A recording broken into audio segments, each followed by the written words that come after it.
आज खाऊया भाजून चिंबोऱ्या. चला बनवूया चिंबोऱ्या. चला आता आपण चूल पेटूया.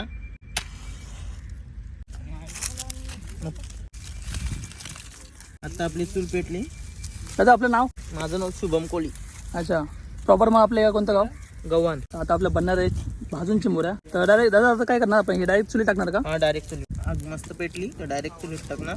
अच्छा 10-15 मिनिटं. अच्छा, मसाला आपण डायरेक्ट जिवंत टाकणार का डायरेक्ट? हा जिवंत. या चिंबोऱ्या आता आपण आगीत टाकू. दादा पूर्ण जिवंत आहे? हा जिवंत आहे. जिवंत टाकून द्यायचे? जिवंत टाकून द्यायचं. अच्छा, उलट्या टाकून द्यायच्या नाही पलाळणार नाही. या आणल्या तर मग आपण अजून चिंबोऱ्या त्या पण टिकून ते बघ. ते मस्त पाहिजे दादा भाजायचे आहे कुठणार ना? चिंबोरी तंदुरी. अच्छा, तंदुरी. हां बरोबर. दादा मग याची टेस्ट कशी असते? मग मी असं आयटम कधी बघितलं नाही. याची टेस्ट